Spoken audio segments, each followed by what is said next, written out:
Today's lesson is about surface area of cones and spheres. So let's just recap what we have already learned from previous lessons. So to start, we had learned how to calculate the surface area of a right rectangular prism.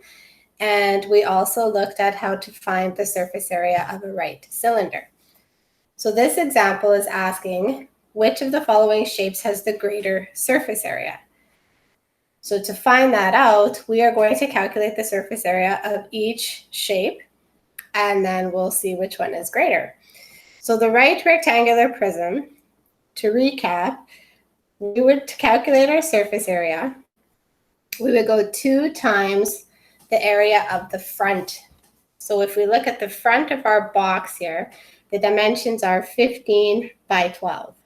So we would go 2 times 15 times 12. Plus 2 times the area of my sides. Because the sides, there are 2 sides, right? And if we look at the dimensions of the side of my box here, it is 12. The height is 12 here, and the width is 8. So it's 12 by 8. So we go 12 times 8. Plus 2 times the area of the top. And the top, the dimensions of the top of my box is 15 by 8. So we go 15 times 8.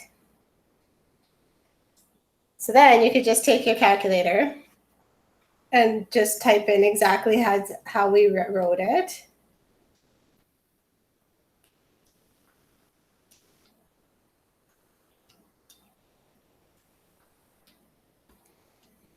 And it gives us 792. So the surface area of the right rectangular prism is 792 centimeters squared. Now for the cylinder, the formula that we used, and again, you could always refer to that formula sheet or back to your notes to remember what the formula was. But basically on a cylinder, we have 2 circles. So we would go 2 times pi times the radius squared, and the radius in this case is 3, plus 2 times pi times my radius times my height, and the height of the cylinder is 10. So once you have that written out, again, you could just go plug it into the calculator. So I will go 2 pi, oops, wrong button, times 3 squared plus 2 pi times 3 times 10. So that gives us 245 centimeters squared. Now we compare the two because the question is asking us which one has the greater shape. Well, we can see that 792 centimeters squared is quite a bit greater than 245 centimeters squared. So it is the right rectangular prism that has the greater surface area.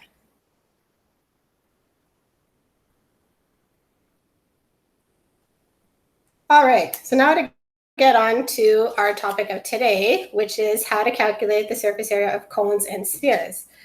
So first, let's look at what is a cone. So a right circular cone is a 3-dimensional object that has a circular base and a curved surface. The height of the cone is the perpendicular distance from the apex to the base.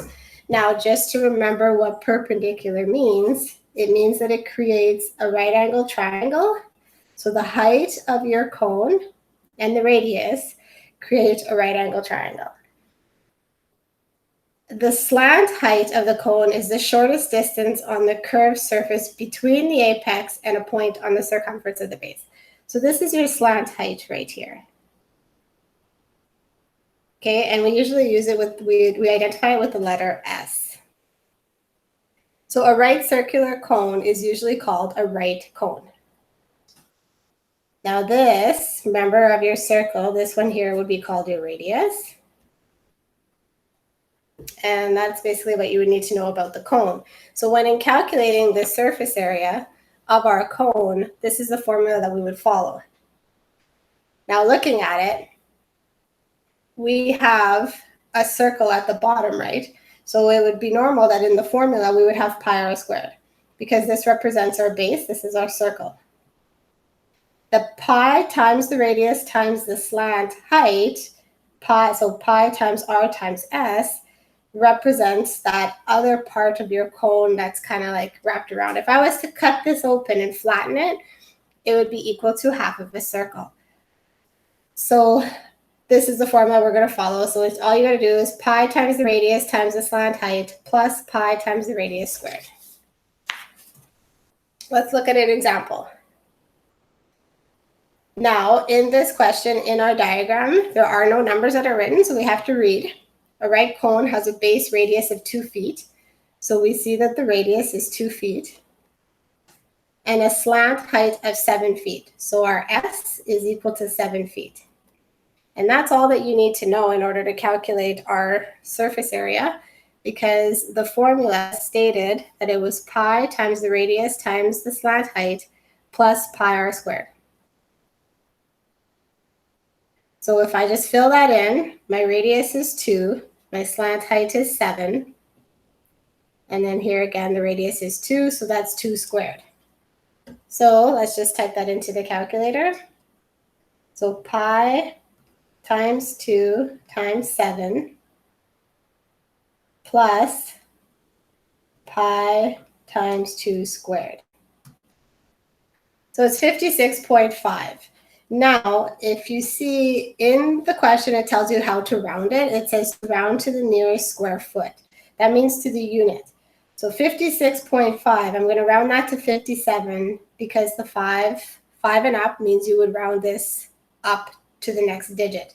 So we're going to go to 57 feet squared. And there's our surface area. Now for a sphere, think of it as an orange or a ball or earth. A sphere is a set of points in space that are the same distance from a fixed point, which is the center. A line segment that joins the center to any point of the sphere is a radius. A line segment that joins 2 points on a sphere and passes through the center is a diameter.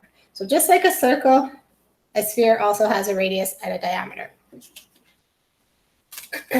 Now, to calculate the surface area of that, this is the formula that we use. So surface area is equal to 4 times pi times the radius squared. So all we need is the radius. In that case, you got to be careful. If they give you the diameter, like say the diameter is 10 centimeters, then you have to find the radius, which is half of your diameter. So then your radius would be 5 centimeters. Now in this example here says the diameter of a baseball is approximately 3 inches. Determine the surface area of a baseball to the nearest square inch. So as you can see, it's giving us the diameter. So if the diameter is 3 inches, then your radius is half of that. If you don't know what half of 3 is, you can go 3 divided by 2 on your calculator, and it would give you 1.5 inches. Now that we have the radius, we could go ahead and fill in our formula. It's 4 pi r squared.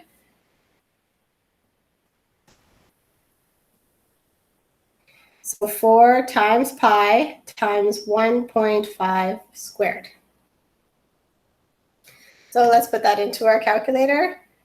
4 times pi times 1.5 squared gives me 28. Here it says to round to the nearest square inch. So we are going to say it is 28 inches squared. Square inches. There we go. And that's about it. So that's all there is to calculating the surface area of a cone and a sphere. So now you can go ahead and do your practice.